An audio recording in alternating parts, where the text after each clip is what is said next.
for Governor Scott Walker is going after all of his Democratic opponents tonight on criminal justice issues 1 week ahead of the primary. Those Democrats are pushing back this afternoon on the need to reduce the state prison population. Political reporter Jessica Harper is here with the back and forth today. Well, yeah, this specific issue coming up today is whether to and how to reduce the state's prison population. Governor Walker holding a news conference this morning in the Milwaukee Police Association headquarters, saying that Democrats running for governor have been quoted as saying they want to reduce the state's prison population by half, and that doing so would force them to release violent criminals into the community. I think this is dangerous. I think what they're proposing is dangerously liberal. It's based on a myth about the prison population. It's based on comparisons to other systems, either at the federal level and other states. Many of the candidates for governor have said they have a goal of reducing the prison population by half, but have largely said they do so by creating diversion programs, legalizing marijuana, and once again issuing pardons in the state, including for low-level drug crimes. Now, the responses from Democrats started on Twitter.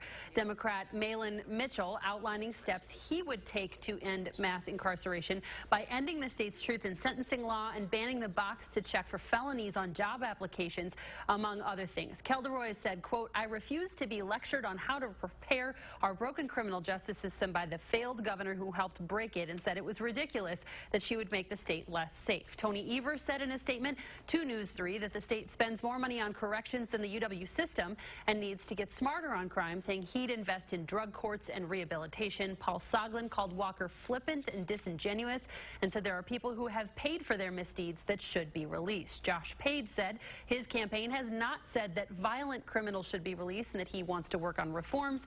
Mike McCabe said the state should not be locking up nonviolent offenders and emphasized sentencing alternatives, highlighting Minnesota's example. Kathleen Vinehout pointed out to Minnesota's example as well and said their prison population was half of Wisconsin's, and a spokesman for Matt Flynn said he was concerned about this issue and was focused on nonviolent marijuana offenses.